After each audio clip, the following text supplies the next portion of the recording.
Et yo la Nomad Team, comment ça va? Ici Nomad Sensei, content de vous revoir, ça fait plaisir. J'espère que vous allez bien en tout cas. Je me trouve actuellement aux Philippines, je suis à Manille, donc capitale des Philippines. L'idée de la vidéo d'aujourd'hui, c'est qu'on va essayer de voir, on va faire un petit comparatif entre ce pays et la Thaïlande, parce que j'imagine que c'est le pays qui vous intéresse le plus en général, le plus connu et aussi le plus facile d'accès. L'idée, c'est qu'on va essayer de voir un petit peu les différences de ces pays-là, que ce soit culturel, mais aussi côté prix, côté visa. Par où commencer? Bon, moi, ça fait un petit moment que je suis ici maintenant aux Philippines, et donc à Manille. Ça fait 3 mois que je suis ici actuellement. La première fois que je suis venu, c'était juste avant mon PVT en Australie. J'avais eu un crochet ici, donc une escale d'1 jour, qui m'a permis de visiter un petit peu la ville. J'avais pas du tout aimé. J'avais pas du tout aimé parce que voilà, très pollué, trop grosse ville, les gens pas forcément sympas ou serviables. Ça m'a pas vraiment donné envie de rester plus longtemps. J'aurais jamais cru revenir un jour par la suite, mais bon, comme quoi la vie est faite de surprises et c'est aussi ça, les voyages, c'est aussi beaucoup d'imprévus. Je connais pas toutes les Philippines, j'étais uniquement à Manille, à Cebu et à Bohol. Donc Cebu et Bohol, ce sont des îles qui sont à peu près à 1 heure, 1 heure et demie de vol ici, donc vous pouvez trouver des vols assez accessibles depuis Manille qui coûtent entre 30 et 40 euros. Parfois moins cher s'il y a des offres promotionnelles à ce moment-là, mais l'idée c'est qu'en passant par Skyscanner ou alors les sites des compagnies aériennes directement qui sont locales, vous pouvez accéder à des tarifs préférentiels. D'ailleurs, si jamais vous ne savez pas vraiment comment trouver les meilleurs prix pour les vols, etc., n'hésitez pas à m'envoyer un mail ou à laisser un commentaire juste en dessous, je vous mets le mail juste ici, pour que je puisse aussi vous accompagner, pour vous apprendre à comment réserver les vols au meilleur prix, etc. Parce qu'il m'est déjà arrivé de parler avec des amis pour voyager, etc. autour du monde. Et tout le temps, leur première objection c'était ouais, mais ça coûte cher, etc. Alors qu'il y a des moyens de payer beaucoup moins cher en réalité ces billets d'avion. Et ça m'est déjà arrivé de parler à des gens qui ont payé le même trajet que moi, mais 2 fois ou 3 fois plus cher. Donc voilà, pour vous dire, moi j'ai fait, avant d'aller en PVT, j'ai payé mon Paris-Brisbane 400 euros à peu près. Alors qu'il y en avait qui avaient payé 1000 ou plus. Donc voilà, après forcément il y a des escales, c'est pas pour les bleus, c'est vraiment pour les voyageurs expérimentés qui savent à quoi s'attendre.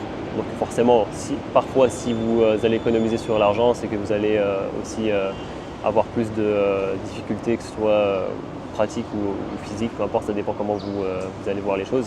Mais évidemment, si vous voulez accéder à des prix plus bas, c'est aussi parce que vous allez perdre plus de temps ou avoir moins de confort. Voilà.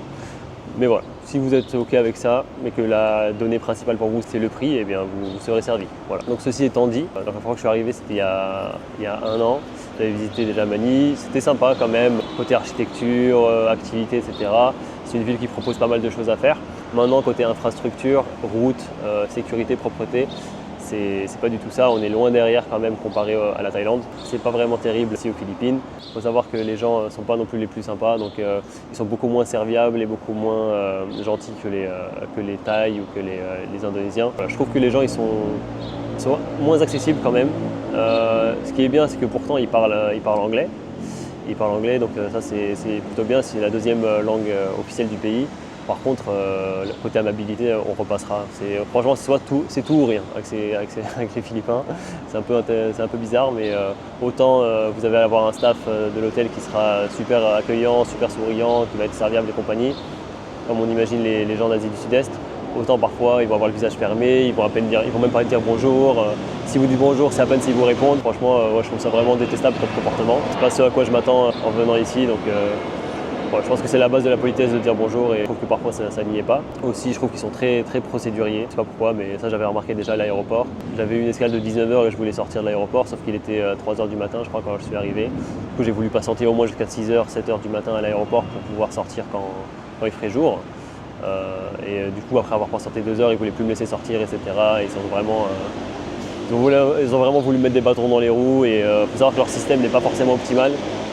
Et si vous arrivez avec un système plus optimal que le leur et que vous leur proposez quelque chose qui fonctionne mieux, ils vont préférer suivre les règles telles qu'elles sont plutôt que d'aller au plus intelligent. Donc ça, je trouve ça un peu stupide, mais bon, c'est la vie. Je pense que c'est leur manière de travailler ici, c'est leur manière c'est peut-être aussi culturel de suivre les règles comme ça sans forcément trop y réfléchir.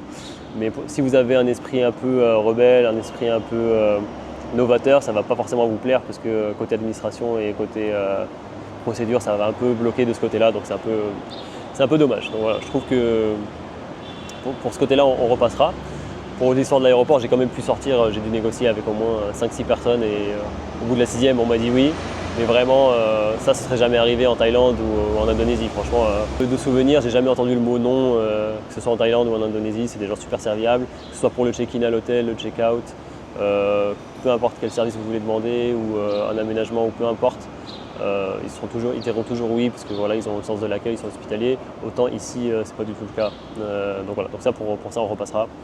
Pour les prix, je trouve que c'est un peu plus cher que la Thaïlande aussi. Vous allez payer à peu près 20 ou 30% de plus sur chaque chose pour une qualité qui sera moindre, donc ça c'est dommage. En fait, on bascule très vite. C'est un peu comme en Inde, dans le sens où vous allez soit payer pas cher pour une qualité vraiment nulle, ou soit vous allez payer très cher pour de la qualité au standing. Mais entre les deux, ça pêche vraiment. Il n'y a pas vraiment de... Comme à Bali ou en Thaïlande, des chambres à 15-20 €, vous allez avoir le confort qui est quand même raisonnable et plutôt bon, on va dire moyen plus. Ici, pour ces prix-là, vous n'allez rien avoir, quoi. Donc ça sera soit des chambres pas chères du tout, mais vraiment nulles, avec un lit pas confortable, une chambre mal décorée ou pas décorée, etc. Autant vous allez devoir payer sinon super cher pour une qualité luxueuse, et là par contre ce sera au rendez-vous. Mais ça manque un petit peu d'offres, du moins dans cette tranche-là de service. Vraiment le moyen standing, c'est ce qui manquera ici.